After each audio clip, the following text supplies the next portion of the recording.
오늘 하나님 말씀은 창세기 2장 3절 말씀과 계시록 22장 11절 말씀 두 곳의 본문을 가지고 말씀을 선포하겠습니다. 창세기 2장 3절입니다. 하나님께서 일곱째 날을 복주시고 그것을 거룩하게 하셨으니 이는 그날에 하나님께서 창조하시고 지으신 그의 모든 일로부터 쉬셨습니다. 계시록 22장입니다. 성경의 맨 앞에 부분과 맨 뒤에 부분을 오늘은 같이 연결해서 말씀을 증거할 것입니다. 계시록 22장 11절입니다. 불의한 자는 그대로 불의함에 있게 하고 더러운 자는 그대로 더러움에 있게 하라. 반면에 의로운 자도 그대로 의로움에 있게 하고 거룩한 자도 그대로 거룩함에 있게 하라.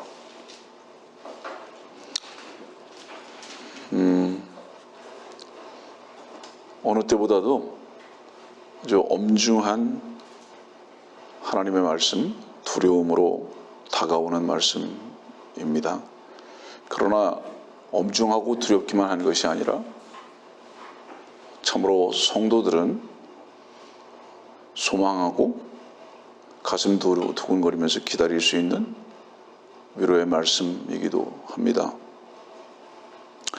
창세기 2장 3절의 말씀을 보면 일곱째 날을 복주시고 그것을 거룩하게 하셨느니라. 그 일곱째 날을 그것을 그렇게 말씀하셨습니다.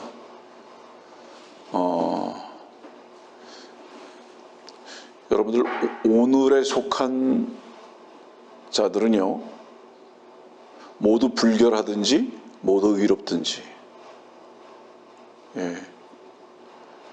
이 말씀을 여러분들에게 전하는 이유는 뭐냐면 그리스도인들은 그리스도 안에 살기 때문에 이미 새로운 날로 출발한 자들입니다. 그렇기 때문에 세상의 오늘의 기준점을 들고 그 날을 생각하면서 살지는 않습니다. 우리는 그리스도께서 이끄시는 거룩한 길 가운데 살기 때문에 이런 찬송이 있잖아요. 성도들은 거룩한 길 다니리 이렇게 찬송하지 않습니까? 이 거룩한 길이라는 것은 두 가지 관점에서 좀 생각해 볼 것입니다. 주께서 가신 길을 말합니다. 하나는 거룩한 길을 다니리 하는 것을. 또 하나는 뭐냐면 이것은 이제 주께서 가신 길로서 십자가의 길을 가리키고 해죠. 그러나 또 하나의 거룩한 길이라는 것은 우리가 소망하는 그 나라가 오면은 우리의 걷는 모든 곳은 금과 같은 길이 되는 것입니다. 왜냐하면 아버지께서 소유권을 가지고 계신 바로 그곳이기 때문에.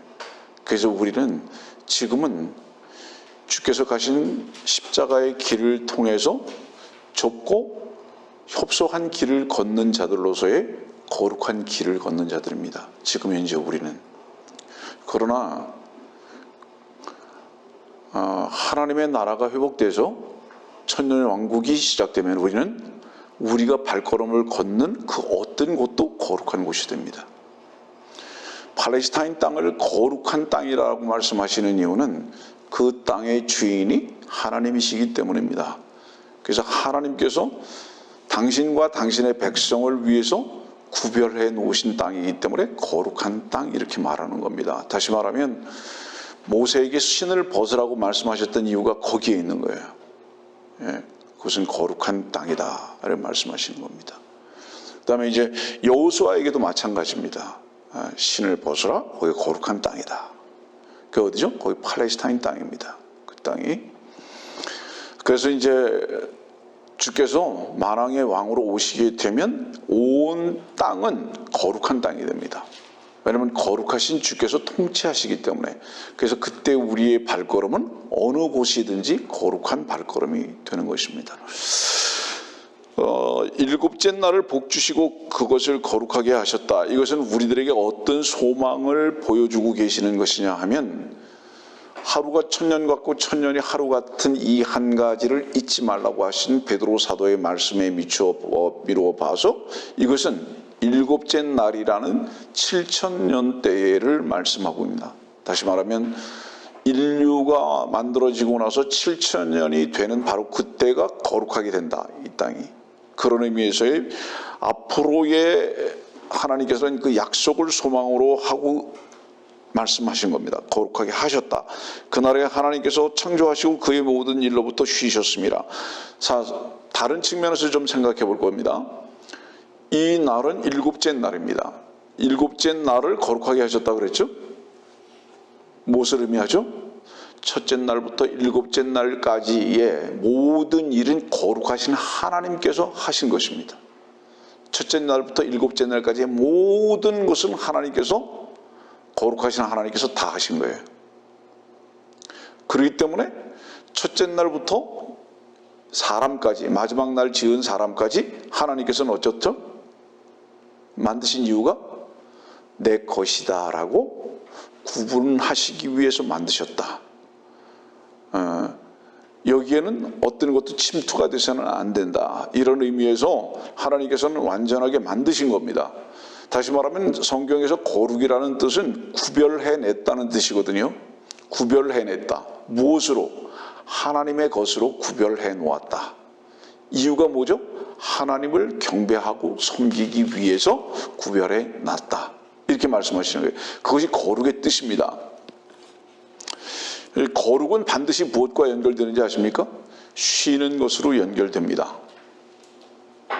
여기 쉬셨다 그래요. 모든 일로부터 쉬셨다 그러잖아요. 다시 말하면 땀 흘리는 사람은 거룩하지 않은 사람이고 그 사람은 쉬지 않고 있는 것이 분명합니다. 거룩한 사람들은요, 거룩한 성도들은 첫날부터 여섯째 날까지 하나님께서 모든 것을 준비하신 것을 믿은 자들입니다. 그래서 지금도 나의 땀을 쓰는 자들이 아니라 하나님께서 준비하신 것으로 만족하고 먹고 입고 누리고 사는 자들. 보통 이렇게 설교를 하면 사람들이 이렇게 말하거든요. 그럼 직장 그만두라는 얘기인가? 그런 뜻이 아닙니다. 제가 얘기하는 것은 땀을 흘리면서도 감사할 수 있고 기뻐할 수 있고 찬송할 수 있고, 이건 무엇을 의미하는지 아세요? 그 땀을 흘리는 대가로 내가 살고 있다라고 생각하면 비참해지는 겁니다. 여러분들이 직장에서 힘든 이유는 그 일이 힘들어서가 아닙니다. 그 직장의 종이 된 것 같은 여러분들이 자유롭지 못한 관념 때문에 힘든 겁니다. 정확히 아세요? 직장의 일 때문에 힘든 거 아니에요. 내가 왜 이것을 해야 하나라는 종의 위치에 있기 때문에 힘들다 이 말이에요. 그러나 우리가 비록 열심히 직장에서 일을 한다 할지라도 우리가 감사하고 기뻐할 수 있는 이유는 뭔지 아세요? 이 일은 내가 먹고 살기 위해서 하는 일이 아니라 주님을 경배하고 섬기고 주님의 길 가운데 동참하기 위한 주님의 인도하심이라는 것을 분명히 믿게 됐을 때 그 땀 속에서도 기뻐하고 감사할 수 있다는 것 잊지 마십시오, 여러분들. 그래서 하나님께서 모든 준비하시는 것을 믿고 주님께서 쉬시기 때문에 함께 쉬고 주님의 공급으로 먹고 사는 자들은 거룩한 백성, 성도라 이렇게 말하는 겁니다. 계시록 22장에 가면 다시 찾지는 않겠습니다. 무서운 단어들이 나와요. 그대로 잊게 하라. 그대로. 영어로 이걸 뭐라고 그러죠? still 그럽니다. 이게 무슨 뜻이냐 하면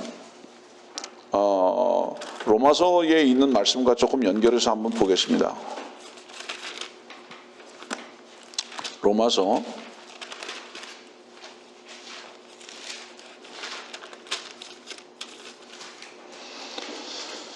1장 보면, 로마서 1장 보면 24절과 26절에 연이어서 나오는 말씀들이 있습니다. 24절과 26절과 28절에 공통적으로 나오는 단어가 있는데 그게 뭐냐면 내버려 두시오. 그러죠. 그 다음에 26절도 마찬가지예요. 내버려 두셨으니. 28절도 마찬가지입니다. 버림받은 마음에 내버려 두시오. still 그냥 놔뒀다. 주님께서 손을 대시지 않은 거예요. 그냥 내버려 두셨다.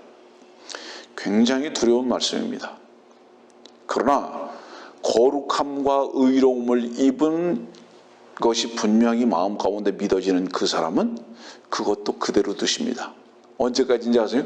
계시록 22장 11절에 그대로라는 말씀을 하셨던 그 이유는 영원이기 때문입니다. 영원. 그래서 계시록 22장을 우리 다시 한번 보죠. 얼마나 크게 위로되는 말씀이지. 불의한 자는 그대로 불의함에 있게 하고 더러운 자는 그대로 더러움에 있게 하라. 영원히 벌레와 같이 살 것이라는 얘기죠. 영원히 파충류와 같이 살 거라는 뜻이죠. 반면에 의로운 자도 그대로 의로움에 있게 하고 하나님의 모습을 가지고 사는 거죠.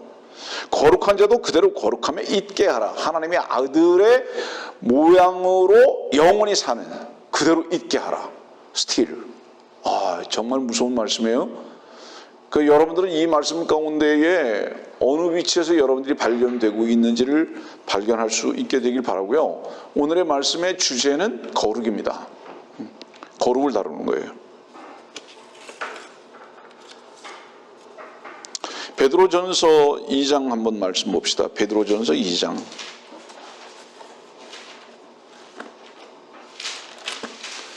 베드로전서 2장 9절. 그러나 너희는 선택받은 세대여 왕같은 제사장이며 거룩한 민족이요 독특한 백성이니 이는 너희를 어두움에서 불러내어 그의 놀라운 빛으로 들어가게 하신 분의 덕을 너희로 선포하게 하려는 것이니라. 그러나 뭔가 반전이 되고 있어요. 무엇과 반전이 되는 것입니까? 실족하는 자들과 반전이 되는 겁니다. 왜 실족할까요? 그것이 단단한 반석이라고 생각했기 때문에 실족하는 겁니다. 다른 반석이죠. 이거는 그것을 짚으면 안전할 거라고 생각했는데 그냥 구렁텅이인 거예요. 거의 빠져버리는 겁니다. 그러나 너희는 오늘 말씀을 듣는 사람들이 아니라 구원받고 거듭난 사람들이라면 너희는 거룩한 민족이요 독특한 백성이니 왜 거룩한 민족이고 독특한 백성이냐? 너희를 어두움에서 불러냈기 때문에. 거룩이라는 것은 무엇을 의미하느냐? 어디에서 불러내줬어야 한다. 분명히 어디에서 불러내줬어야 한다. 그 다음에 뭡니까? 놀라운 빛으로 들어가게 하신 분이다. 어디서 나온 것만이 아니라 반드시 들어간다. 지난주 설교에도 잠깐 그 말씀을 드렸는데요. 여러분들 왜 들어가며 나가며 왜 이렇게 말씀을 하시는지 아세요? 순서가 그렇잖아요. 들어가며 나가며 나오며 이렇게 말씀하시잖아요. 요한복음 10장에 보면. 그 이유가 무엇인가? 우리는 먼저 그리스도 밖에 있었기 때문에, 마귀 안에 있었기 때문에, 빛이 아니라 어두움 안에 있었기 때문에 거기서 먼저 나와서 어디로 가야 되는 겁니까? 빛으로 들어가야 되는 겁니다. 그리스도 안으로 들어가야 돼. 어디서 나와야 들어갈 수 있기 때문에 들어가며 나오며. 우리의 원래 위치는 뭐죠? 우리의 원래 위치는 죄와 어두움과 세상과 마귀였습니다. 원래 위치. 거기서 나와서 그리스도 안으로 들어가야 합니다. 그 들어갈 때에 이거 하나의 기점이잖아요. 분명히 기점인데 이 기점을 이 베드로전서 2장에는 뭐라고 표현하고 계시냐면 놀라운 빛으로 들어가게 하셨다. 놀라운 빛으로.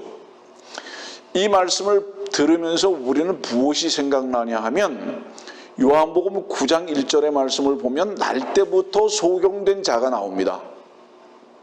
이 날 때부터 소경된 자는 무엇을 말씀하고 있냐 하면 태어날 때서부터 어두움 가운데서 태어난 자연인들의 상태를 말하는 것입니다.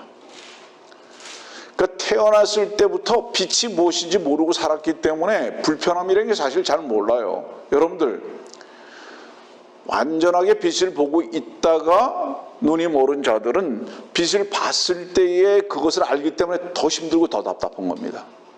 근데 날 때서부터 소경된 사람은 본다는 게 뭔지를 아예 모르기 때문에 더듬거리는 게 뭔지를 아예 몰라요. 그러니까 그냥 그렇게 살아가는 거라고 생각하고 살아가는 겁니다. 근데 여기 놀라운 빛이라는 것은 뭐를 의미하는지 아십니까? 어떤 기점이에요. 네. 어떤 기점이에요. 어둠 속에서 불러낸 것만으로 그치는 것이 아니라 놀라운 빛으로 들어가게 하셨다. 처음 눈을 딱 떴을 때 어떻겠습니까, 여러분들? 놀랍죠? 와, 어찌 이럴 수가 있나? 이게 간증이죠.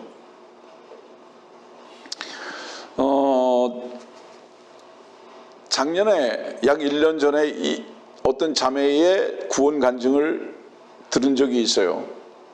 그 자매의 간증을 들으면서 무슨 생각을 하냐면 이 자매가 너무 분명하게 구원받았다는 것을 알게 됐어요. 그게 뭐냐면 이제는 속을 수가 없다는 그 표현 속에서, 야, 이 자매 정말 누가 이렇게 담대하게 했을까, 이 자매를.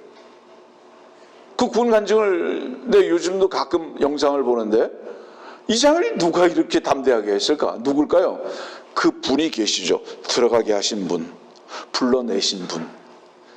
우리 스스로가 발을 띈 게 아니에요. 그분이 불러내시고 들어가게 하신 겁니다. 이분이 누구시죠? 거룩하신 분입니다. 이분이 하나님이시죠. 그래서 하나님의 이름을 뭐라고 얘기하죠? 성부, 성자, 성령. 네. 거룩하신 아버지, 거룩하신 아들, 거룩한 영. 그래서 이 삼위 하나님을 말씀하고 있습니다. 그분께서 어둠에 있었던 우리를 불러내셔서 그분이라는 그 놀라운 빛으로 들어가게 해버리신 겁니다. 그래서 여러분들 보세요. 두 곳을 생각해 볼 텐데요. 출애굽기에 보면은 나오는 것이 있고요. 에베소서 보면은 그 나온 결과가 뭔지 아십니까? 하나됨입니다. 하나됨이에요. 그래서 구원받아서 빛 가운데 들어간 자들은 누구와 하나 되겠습니까? 그리스도와 하나가 된 겁니다. 막힌 담을 헐었다는 것은 모르냐면 이 막힌 담이 뭔지 아세요, 여러분들? 다시 말하면 쉽게 표현해서 눈이 완전히 가려진 겁니다. 완전히 어둠에 속한 거예요. 네. 그것이 막힌 것이 무엇일까요? 자기의 의를 개발하고 사는 겁니다. 그러면서 본다고 말하는 거예요. 그래서 요한복음 같은 경우도 보면 뭐라고 말씀하시는지 아세요? 이제 우리 요한복음 한번 볼까요? 요한복음 17장 말씀입니다. 요한복음 17장 22절인데요. 또 아버지께서 내게 주신 그 영광을 내가 그들에게 주었사옵니다. 그리하여 우리가 하나인 것 같이, 그러니까 하나님 아버지와 아들인 우리가 하나인 것 같이 그들도 하나가 되게 하려는 것이옵니다. 오늘 제가 기도했듯이요, 우리가 어떻게 성도라는 칭호를 받을 수 있나요?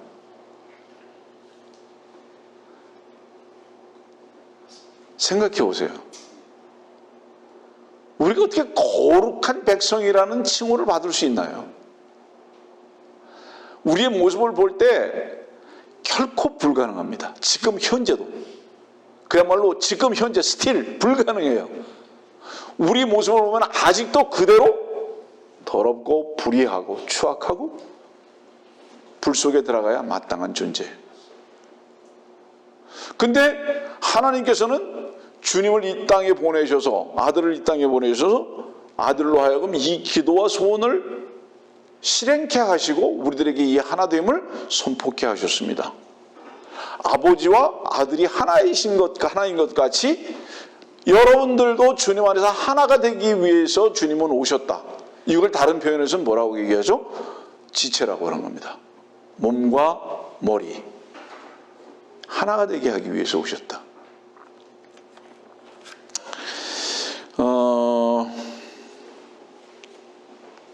출애굽기 2장 한번 봅시다. 출애굽기 2장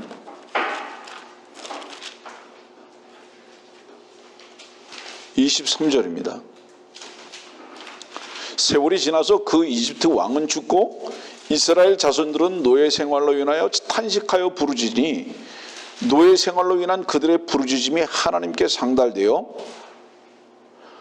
하나님께서 그들의 신음소리를 들으시고 하나님께서 아브라함과 이삭과 야곱과 맺은 그의 언약을 기억하시더라. 하나님께서요, 구원 얻지 못한 백성들의 기도를 듣기를 원하십니다. 그 기도가 뭔지 아세요? 나는 노예다. 나는 세상의 노예다. 이 세상의 노예라는 것은 뭐를 의미하는지 아십니까? 자유가 없어요. 뭔가 얻는 것 같지만 얻은 것이 하나도 없어요. 날마다 고통 속에만 살아요.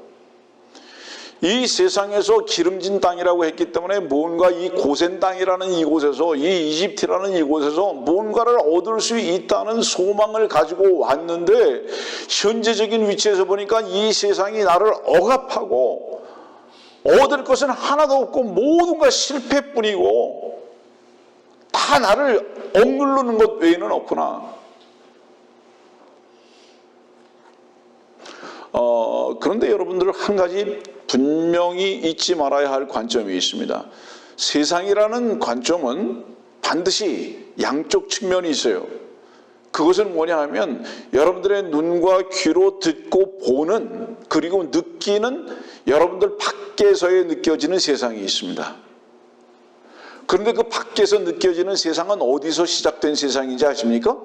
여러분들 안에서 그것을 보고자 하고 듣고자 하고 느끼고자 하고 즐기고자 하는 여러분들의 내면의 세상에서 먼저 그 밖의 세상으로 향하고 있다는 것을 절대로 잊지 마십시오.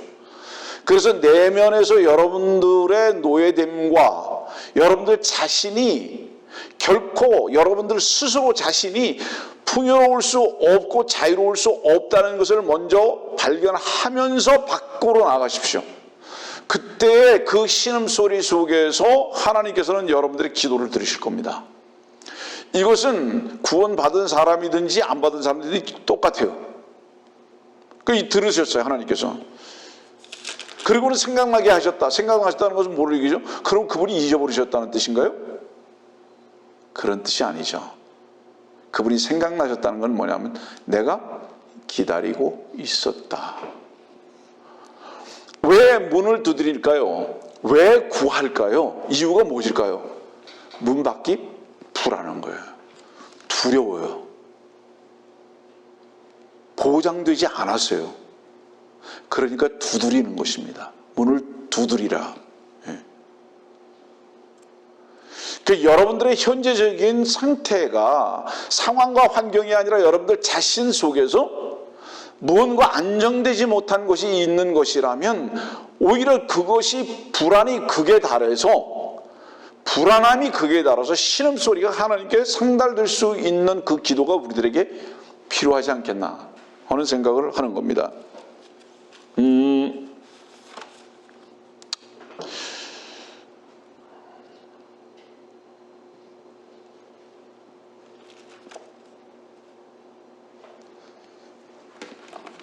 오늘 아침에 제가 온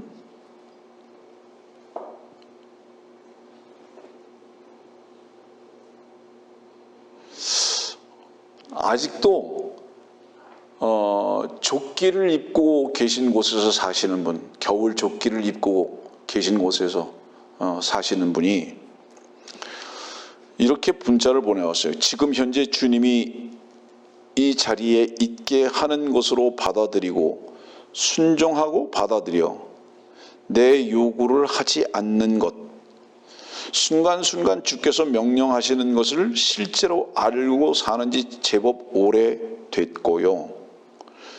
그분이 또 목사님을 그곳에 그냥 묶어놓고 있는 이유도 분명 있으심을 알기에 그분의 목적하신 때까지는 어떤 일도 할 수밖에 없는 것 또한 감사하고 있습니다. 오늘도 주님 안에서 힘내십시오. 지난주에 말씀 들으면서 많이 아멘이 됐습니다. 그러나 우리는 누구든지 사실 세상에서는 울면서 그분께 가야 하는 것이죠. 이런 내용의 문자를 보내왔어요. 그분의 사진을 보니까 아직도 스틸 조끼를 입고 계신 분입니다. 제가 이 문자를 지금 소개하는 이유가 뭐냐 하면 거룩한 성도는 세상에서 사는 것, 풍요로운 것, 이게 목표가 될 수 없죠. 거룩한 성도의 목표는 이 세상을 빨리 떠나는 것이죠. 세상을 빨리 떠나는 것이죠. 그것이 어느 위치가 되었든 이 후덥지근한 여름 날씨에 아직 조끼를 입고 있다면 전혀 다른 지역이죠. 그러나 주님 안에서는 분명히 하나이기에 말씀을 듣고 함께 아멘하고 그 길을 함께 갈 수 있음에 대한 이 말씀이 큰 위로가 되는 것도 사실이죠. 이 말씀은 곧 이런 것입니다.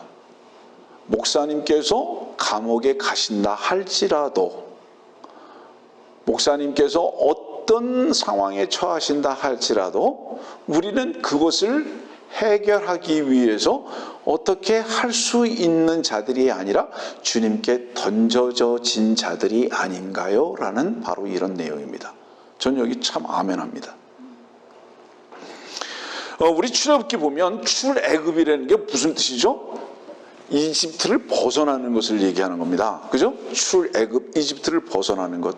왜 벗어나죠? 노예 생활이 힘들기 때문에 벗어나는 것입니까? 그것은 출발의 이유가 한편이 되기는 하지만 목적은 아닙니다. 이집트를 벗어나야 하는 이유가 뭔지 아세요? 벗어나는 이유는 출애굽기 2장 12절에 하나님을 섬겨야 하기 때문에라고 말합니다. 하나님을 섬겨야 하기 때문에. 그 다음에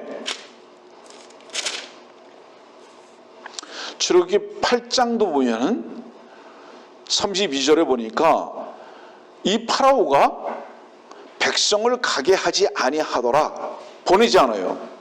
왜냐하면 모세는 그 이집트를 떠나라고 하는 이유 자체가 내 백성을 가게 해서 그들로, 그 백성으로 하여금 주님을 섬기게 하라. 출애굽기 9장 1절의 말씀이에요. 왜 이집트를 떠나야 하는지 아느냐? 주님을 섬기게 하기 위해서. 그런데 파라오는 가게 하지 아니한다. 계속 섬기게 하기 위해서. 모세는 계속 이겁니다. 하나님을 섬기기 위해서 이집트를 떠나야 되는 거다. 근데 여러분들 출애굽기 전체를 다 여러분들에게 설명할 수는 없고요. 우리가 분명히 출애굽기를 어느 정도 아는 사람으로서 생각해 보세요. 파라오는 모세를 통해서 이집트 백성을 내어놓지 않는 이유가 뭔지 아십니까? 이유가 뭘까요? 노예로 삼고 싶어서. 맞죠? 다른 뜻은 무슨 뜻이죠? 파라오를 섬기게 하기 위해서. 근데 모세는 그 백성들을 갔다가 다시 데리고 올 생각이 없어요. 사흘 동안 사흘길을 가게 해달라 이 말이에요. 그게 무슨 뜻이죠? 사흘길을 가게 해달라는 것은 홍해를 완전히 벗어나게 하라 이 말이에요. 홍해를 완전히 벗어나게 하라. 이것은 주님의 죽으심에 완전히 동참되어지는 것을 의미하기도 합니다. 아브라함이 모세를 데리고 사흘 동안의 여행을 떠나는 것과도 연관이 됩니다. 그러니까 주님의 사흘 낮밤을 바로 이 무덤에 계셨던 것을 의미하기도 하고요. 그래서 모세는 3일 동안을 광야로 나가야 한다고 얘기합니다. 이건 무엇을 의미하죠? 완전히 이집트에서 벗어나야 한다. 이유가 뭔지 아느냐? 이집트라는 세상에서 완전히 벗어나지 아니하면 주님께서 인도하시는 길 가운데 들어갈 수 없을 뿐만 아니라, 그렇다면 다시 뭐예요? 파라오인 너를 섬길 수밖에 없기 때문에 우리가 이집트를 벗어나야 하는 이유는 하나님을 섬기기 위해서 벗어나기를 원하는 것이지, 목적이. 이 말씀 여러분들에게 하는 이유가 뭔지 아세요? 우리 모두는 참 주의해야 할 것이 있습니다. 우리는 스스로 많이 교만하고 자만에 빠질 가능성이 많이 있는 자들입니다. 주변에 많은 사람들을, 그런 사람들을 봅니다. 우리 주변에 가끔 그런 간증들을 듣습니다. 바른 성경, 바른 교리를 만났을 때 그 기쁨이 너무 커서 거기에 올인할 수밖에 없었다는 그런 고백들도 듣습니다. 여러분들 중에서도 아마 그런 사람들이 있었을 거예요. 그런데요, 그것은 놀라운 빛으로 들어간 게 아니에요. 절대로 아니에요. 왠지 아십니까, 여러분들? 놀라운 빛은 하나를 끝내야 하는 것으로서 그 끝내는 것은 무엇을 의미하는지 아십니까? 어둠에 속하지 않는 걸 말하는 거예요.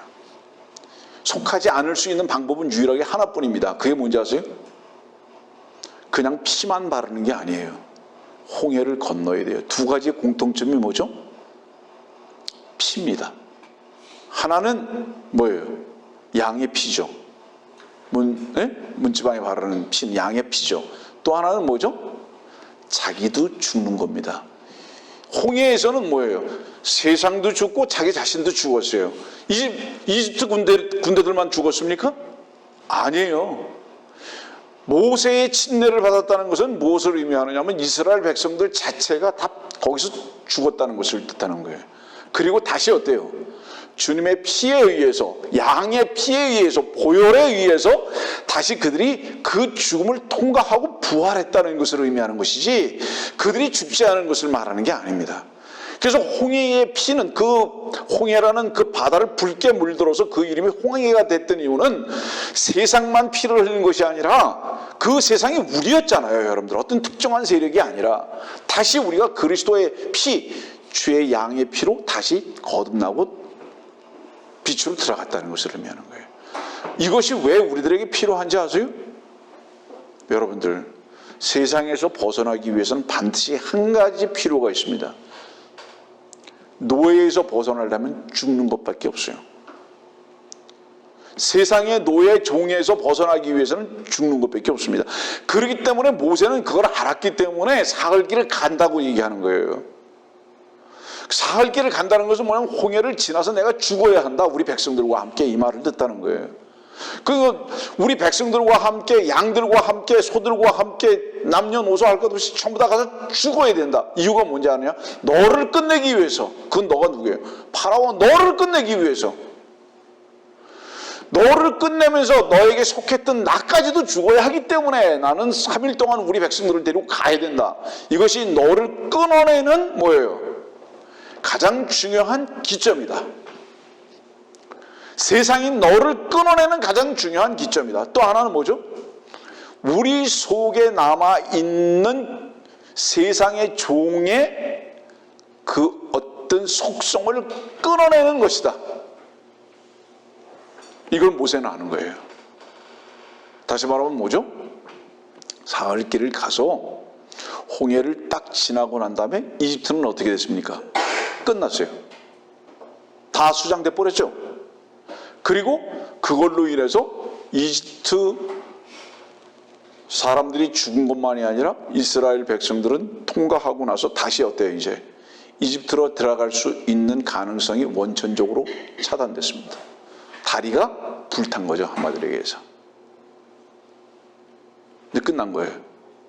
이것을 출애굽기에서는 왜 그렇게 심도 있게 다루는지 아십니까, 여러분들? 이유는 다른 거 없어요. 바른 성경, 바른 교리를 가지고 네가 지금 하는 일이 뭔지 아냐? 파라오 섬기고 있다.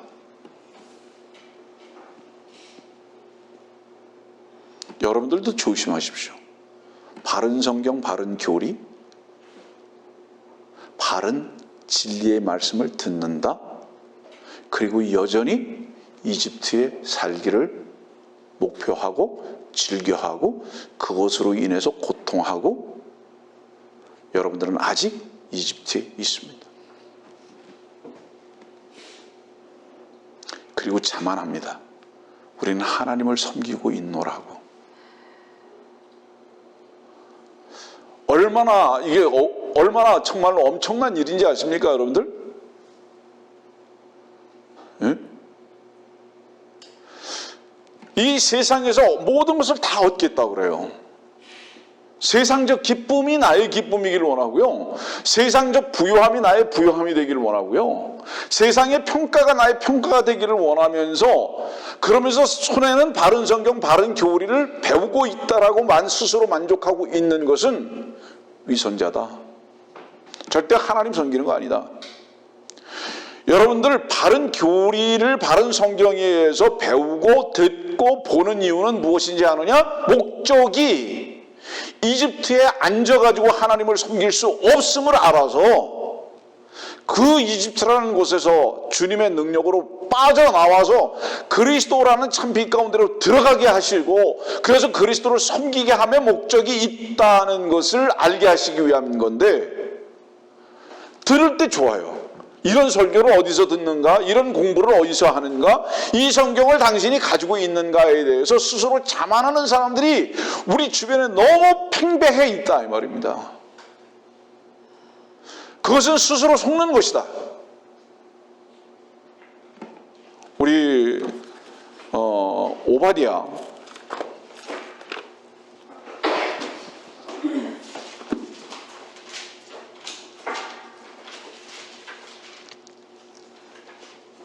오바댜 3절입니다. 내 마음의 교만이 너를 속였도다.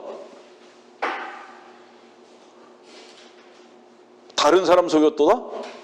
아니, 내 마음의 교만이 너를 속였도다.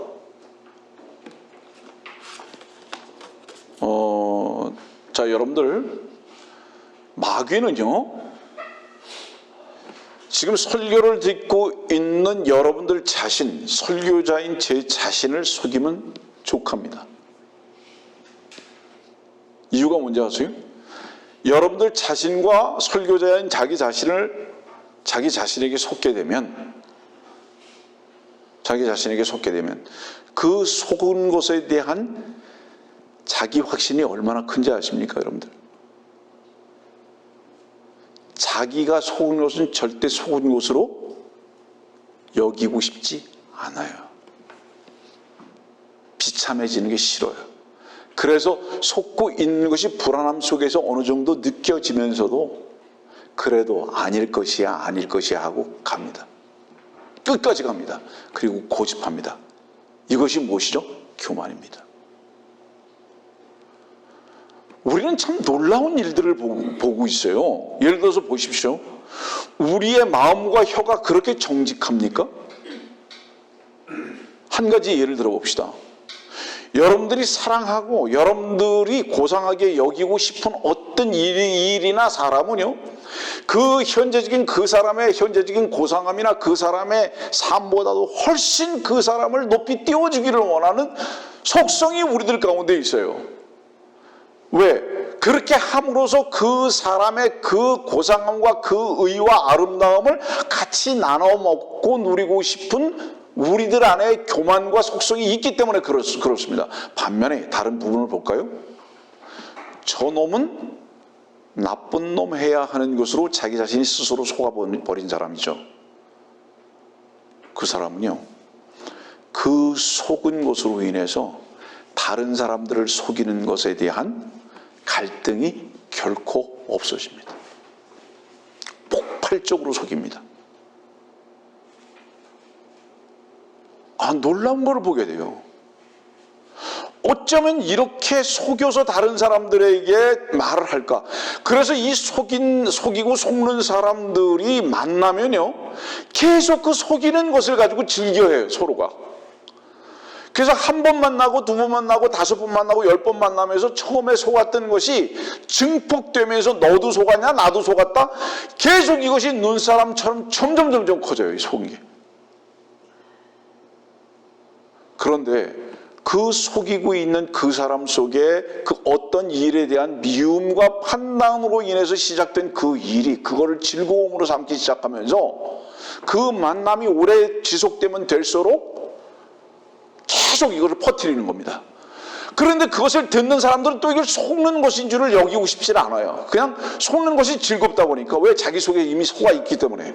그러다 보니까 거기에 손뼉을 치는 겁니다. 계속. 맞아. 근데 보니까 사실 뭐예요? nothing, 아무것도 없어요. 마귀가 이렇게 데려가는 거거든요.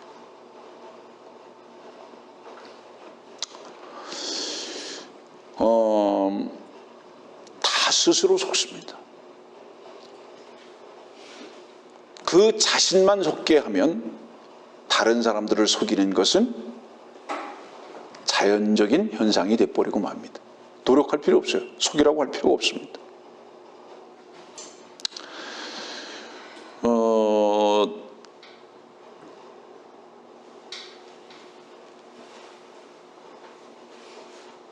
레위기의 제사법을 여러분들은 아마 어느 정도 아실 거예요. 제사가 언제 시작됐죠? 성경에서 보면 카인의 아우 아벨이 제사의 시작입니다.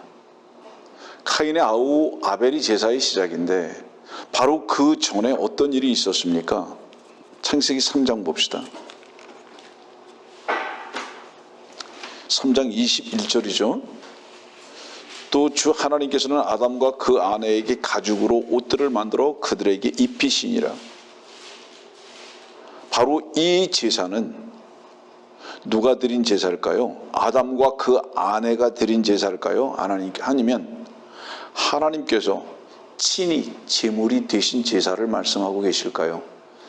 이것은 하나님께서 친히 제물이 되신 제사를 말합니다. 왜? 아담과 이브가요 제단을 쌓지 않았어요. 이거는 창세기 22장에 하나님 자신이 어린 양이 되실 것을 아주 굉장히 뚜렷하게 그림자로 보여주고 계신 말씀이 분명합니다. 이것은 무엇을 의미했죠? 쉽게 말하면 하나님께서 이미 아담과 이브에게 시범을 보여주신 것입니다. 너희들에게 반드시 필요한 일이 있다. 무엇을 위한 일? 반드시 필요한 그 일, 무엇을 위한 일? 창세기 2장 3절에 거룩의 위치에 갈 수 있는 유일한 조건이 무엇인 줄 아느냐라는 그 길을 제시하신 것입니다. 네가 거룩하게 되려면 어때야 되는지 아느냐라는 거예요. 그러면 창세기 3장 2장 3절에는 거룩하게 하셨다 그랬잖아요. 근데 지금 창세기 3장 20절 말씀 사이에 무슨 일이 생긴 것입니까? 죄가 그들을 침범한 거예요. 그래서 그들이 거룩한 것이 아니라 뭐가 됐죠? 들의 짐승과 하나가 돼버린 것입니다. 부정한 것이 돼버린 거죠. 뭐가 된 거죠? 짐승의 소유가 돼버린 거예요. 하나님의 거룩한 소유로 구별되어 해놓으셨는데 그것이 하나님의 것으로서 하나님을 경배하고 섬기며 살아야 하는 것이 분명히 그 목적 때문에 하나님께서 아담과 이브를 만드셨는데 근데 그 목적에서 벗어나서 부정한 자의 위치에 들어가게 됐다는 겁니다. 이 부분을 해결하기 위해서 유일한 길이 뭔지 아느냐? 죽는 거다 이 말이에요. 거룩을 회복하기 위한 유일한 길이 뭔지 아느냐? 죽는 거다 이 말입니다. 그래서 이것을 사람들에게 먼저 요구하신 것이 아니라 주님께서 시범을 보이신 거예요. 한마디로 얘기해서. 그리고 나서 그 시범을 보이신 것을 실제로 처음 실천한 사람이 아벨입니다. 그래서 창세기 4장 가보니까 4절입니다. 아벨도 3절과 4절 시간이 흐른 후에 카인은 땅에서 나는 열매를 가져와서 주께 제물로 드렸고 아벨도 자기 양떼 가운데서 첫 새끼들과 그 살찐 것을 가져왔더니 주께서 아벨과 그의 제물은 받으셨으나 이 제물은 뭐죠? 그러니까 이 제물은 모범이 창세기 3장 20절입니다. 이 창세기 3장 20절의 제물을 모범을 삼아 가지고 아벨이 드린 거예요. 이 모범은 그 뜻이 무엇이죠? 거룩함을 회복해야 한다. 거룩함을 회복해야 하는데 거룩함을 회복할 수 있는 절대적 조건이 하나 있다. 그 절대적 조건이 무엇인지 아느냐? 죽는 거다. 피 흘리는 거다. 그 보세요 여러분들. 하나님께 드려지려면 이런 표현을 하는 것을 이해하십시오. 능지처참해야 합니다. 그렇잖아요. 다 칼로 그냥 능지처참하잖아요. 다. 에? 다 어때요? 다 그냥 태워져 버리잖아요. 뭐를 의미하죠? 아예 존재 자체가 없어져야 돼요. 거룩함의 전제 조건, 아주 싹 태워져야 하고 모든 게 다 끝나야 한다. 그게 거룩함의 조건이다. 그리고 그 거룩함의 조건에 대한 그 회복은 어디로 지향하고 있는지 아느냐, 바로 이걸 말씀하는 겁니다. 우리 사도행전 1장의 말씀 한번 봅시다. 사도행전 1장.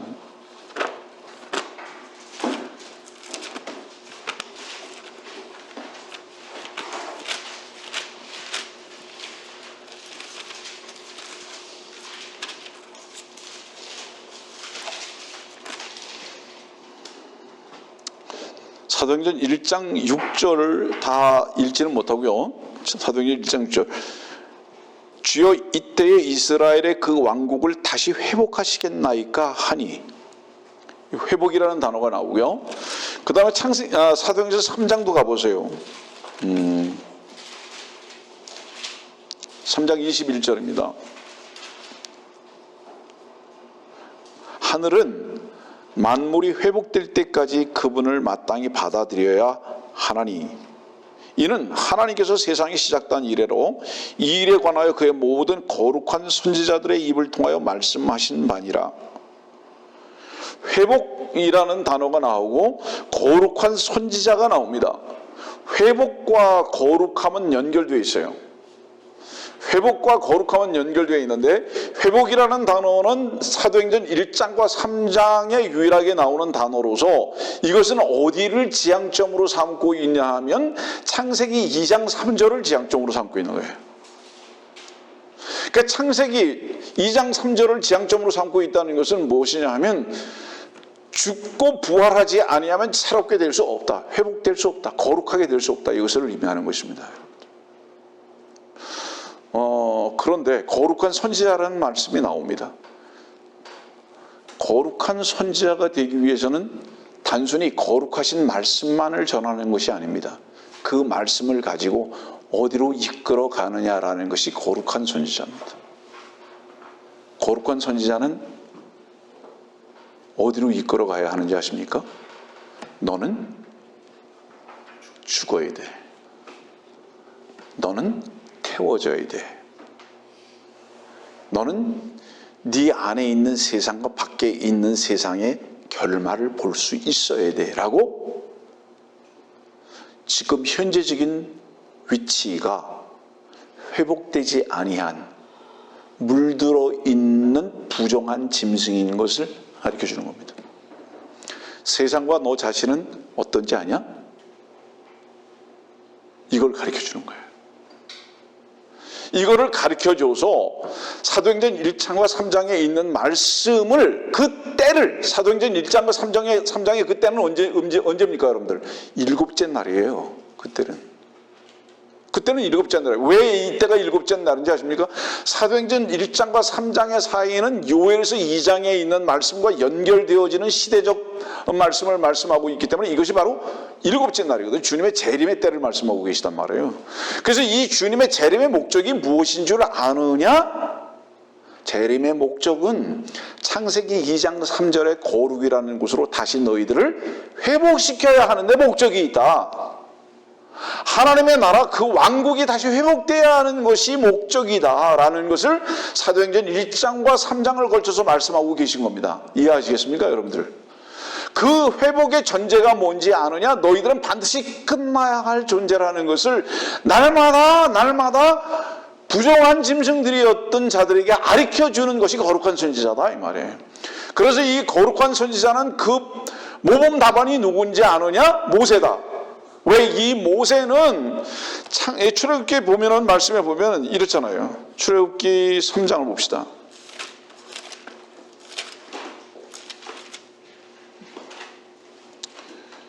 이제 모세가 그의 장인 미디안 제사장 이드로의 1절이에요. 양떼를 치는데 그가 그 양떼를 광야의 뒤편으로 인도하여 하나님의 산 호렙에 이르렀더니, 너희는 어디로 인도함을 받아야 할 자인지 아느냐?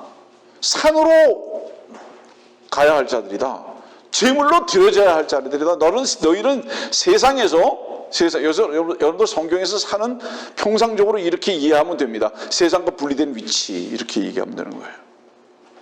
네. 거기서 너희들은 세상과 분리된 위치에서 산에 가야 하는 이유가 뭔지 아느냐? 제물이 되어야 하기 때문에, 꼭 모리아 산에서 양이 드려졌던 것 같이 제물이 되어야 할 위치이기 때문에 라는 것으로, 거룩한 선지자는 항상 그곳으로 양들을 데려가는 것이다. 너희들은 너희들의 살찌우는 게 목적이 아니라 제물로 드려져야 하는 것이 목적인 것을 알아라. 이걸 가르쳐 주는 거예요.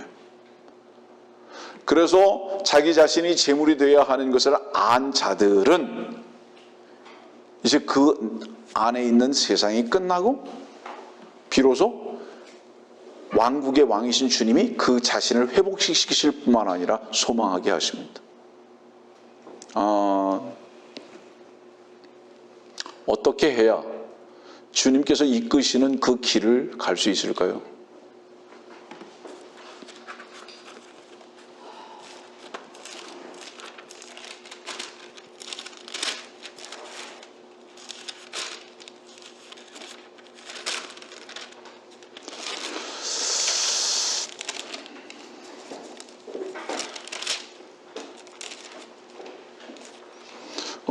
출애굽기 10장 말씀 한번 보세요. 출애굽기 10장 7절입니다. 파라오의 신하들이 그에게 말하기를 얼마 동안이나 이 사람이 우리의 올무가 되리이까 그 사람들을 가게 하여 그들로 그들의 하나님을 섬기게 하소서. 왕께서는 이집트가 망하는 것을 아직도 알지 못하시나이까 하고,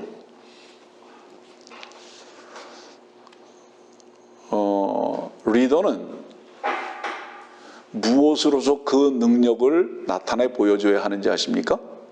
지금 현재적인 상황이 어떻게 전개될 것인가를 볼 수 있는 눈이 있어야 합니다. 다시 말하면 지금 불이 타고 있네 라는 것은 모든 사람이 다 볼 수 있는 겁니다. 그러나 지금은 부요한 것 같아도 이 세상은 불탈 것이다 라는 분명한 확신을 가진 것은 아무나 없습니다. 여기 말씀 보니까 뭐라고요? 왕께서는 이집트가 망하는 것을 아직도 알지 못하시나이까? 이런저런 증거들이 있는데 이집트 망합니다. 지금 그 왕의 신하들은 알고 있어요. 왕의 신하들은 오히려. 왜? 너무 힘들어요. 지금 이 이스라엘 백성들 때문에 너무 힘들어요. 지금. 근데 이 이스라엘 백성들 때문에 힘든 것이 아니라 이스라엘 백성들을 불러내서 섬기게 하고자 하시는 하나님께서 이 일을 하시는 것을 아는 겁니다. 지금 파라오의 신하들이. 빨리 내보내십시오. 이 말씀을 여러분들에게 지금 말하는 이유가 뭔지 아십니까, 여러분들? 여러분들은 이 세상이 망할 것을 알고 계십니까? 라는 질문이에요. 이 세상이 망할 것을 아는 사람은 어디서 먼저 망할 것을 찾을 수 있는지 아십니까? 말씀을 듣고 있는 당신 자신에게서 먼저 찾는 겁니다. 나는 반드시 망할 수밖에 없다. 왜? 내 생각은 거짓되며 참되지 아니하고. 이유가 뭔지 아세요, 여러분들? 어제의 생각과 오늘의 결정이 달라요, 많은 경우에. 어제의 가치관이 오늘 또 변하는 경우가 너무 많아서 조석지변이에요. 사람의 생각은 믿지 못해요, 내가 내 자신의 생각을. 그래서 거짓된 생각을 하고 있는 것을 우리 자신이 아는 거예요. 그런데 어제의 생각과 오늘의 생각이 결정이 다른데도 불구하고 우리는 우리 자신을 뭐라 그래? 참되다고 얘기합니다. 어제는 기뻐했는데 오늘은 그것으로 인해서 슬퍼하면서도, 그러면서 자기 자신이 거짓된 결정을 하고 거짓된 생각에 사로잡혀 있는 것을 인정하기를 원하지 않는다 이 말이에요. 망할 것을 찾아서 바삐 발걸음으로 움직이는 내 자신을 보니까 나는 망할 존재구나라는 것을 스스로 인지하지 못하고 살아간다면 그 사람이 세상이 망할 것을 어떻게 알겠는가? 그런데 주의 말씀의 빛으로 우리 자신이 망할 것을 우리 자신 안에서 발견한 사람은 세상이 불탈 것을 반드시 압니다. 그러면 그 사람의 발걸음의 목표점은 어디가 되는지 아십니까? 벗어나자. 이게 뭡니까? 날마다 세상을 부인하는 것입니다. 그 날마다 세상을 부인하는 것은 뭐를 말하는 거죠? 자기 자신을 부인하는 것입니다. 십자가에 날마다 자기 자신을 부인하는 것입니다.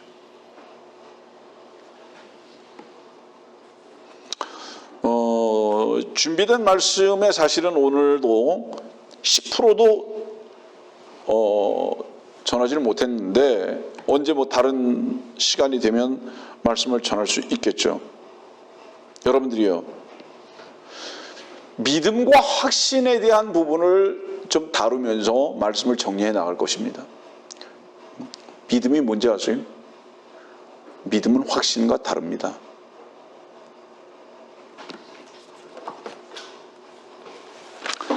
오랜만에 하박국에 있는 말씀 한번 보겠습니다.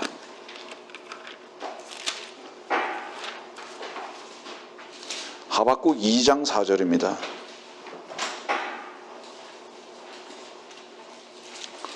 보라, 마음이 교만한 사람은 그 안에 정직함이 없느니라. 그러나 의인은 자기 믿음으로 말미암아 살리라. 의인은 자기 믿음으로 말미암아 살리라.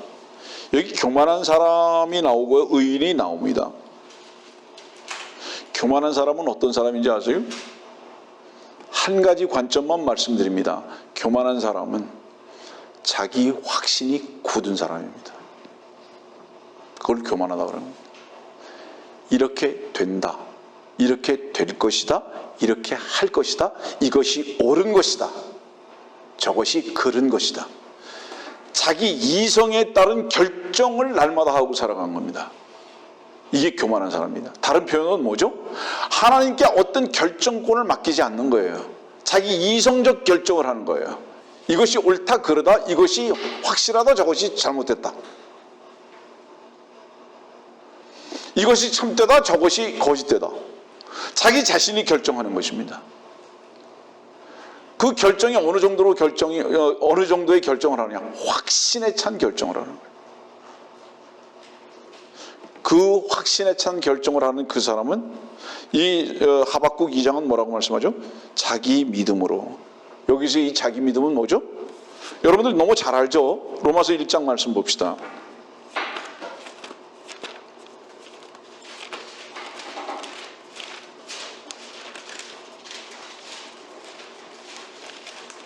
로마서 1장 17절입니다.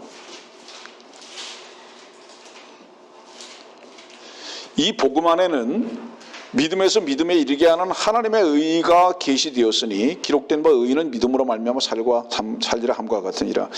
여기서 기록된 바 의인은 이라는 이 말씀 속에서 자기라는 단어가 빠졌죠.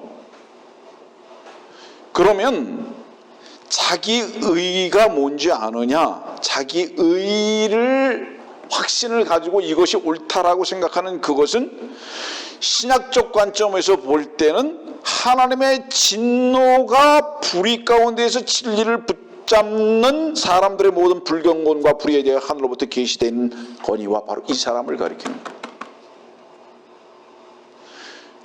하박국 2장 3절에 자기의 믿음은 신약 성경의 관점에서 보면 오히려 그것은 진노고 불이다.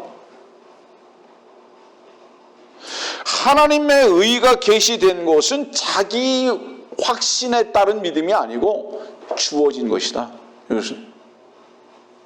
그래서 하나님으로부터 오는 믿음은 자랑하지 아니한다. 다른 관점에서 말합니다.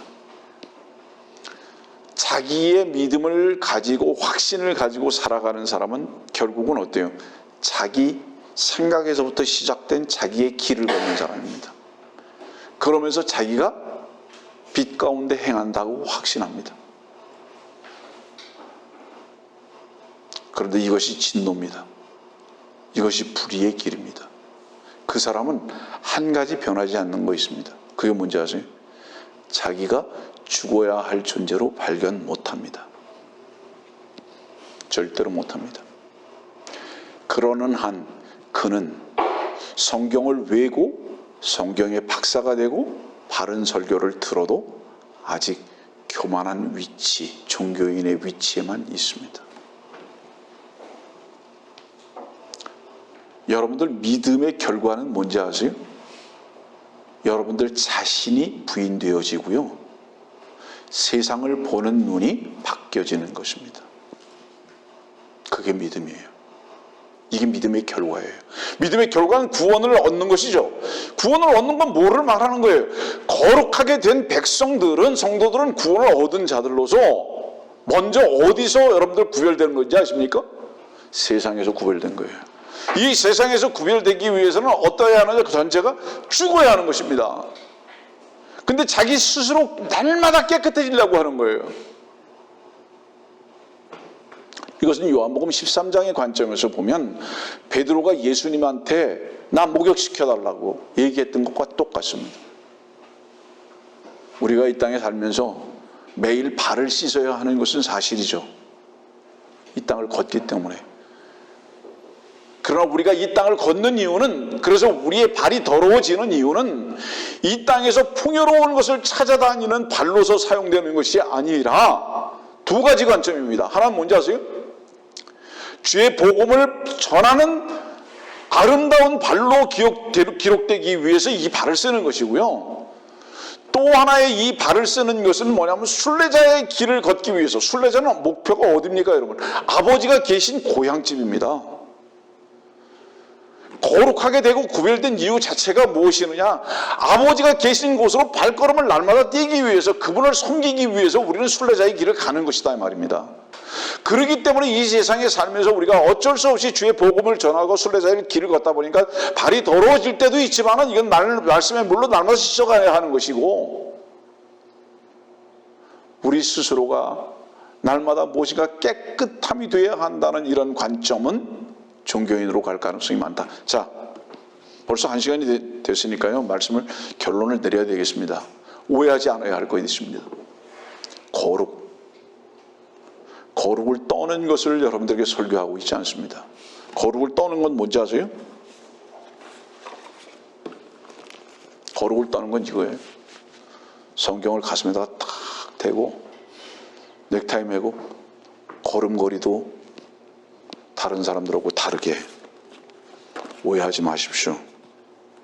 성경에서 말씀하는 거룩은요, 여러분들의 도덕성을 다루는 것이 아닙니다. 아세요?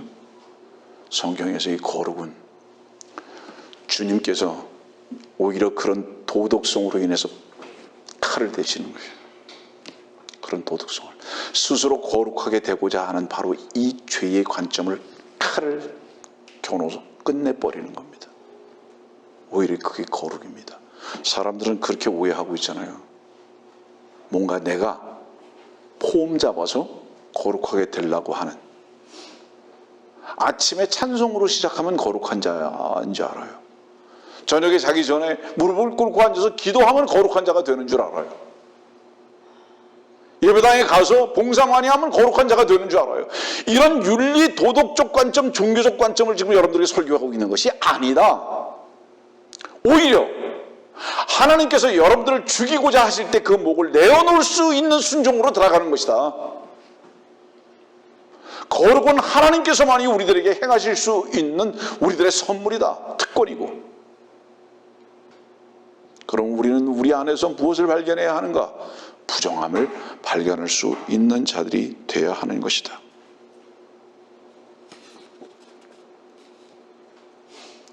로마서 12장 2절은 로마서 12장 2절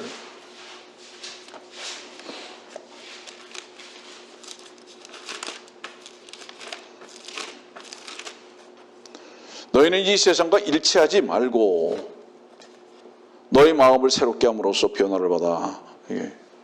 이 세상과 일치하지 말고. 말씀을 들으시는 모든 분들, 교회는 뜻이 뭐죠? 에클레시아, 세상과 분리된 무리. 그냥 배우기만 했습니까? 혹시 여러분들은 세상과 일치하는 것이 여러분들의 목표가 되고 있지는 않습니까? 그것이 기도의 제목, 여러분들의 소망, 소원, 여러분들의 기쁨, 여러분들의 바삐 움직이는 발걸음이 되고 있지는 않습니까? 그러면서 여러분들은 거룩한 성도라고 말할 수 있겠습니까? 우리는 소금인데 소금이 발로 밟혀졌습니다. 이유가 뭐죠? 세상 사람들보다 오히려 더 세상을 사랑하는 무리들이 되어버리고 말았다면 이건 성도들이 아닙니다. 고린도후서 13장 5절입니다. 고린도후서 13장 5절.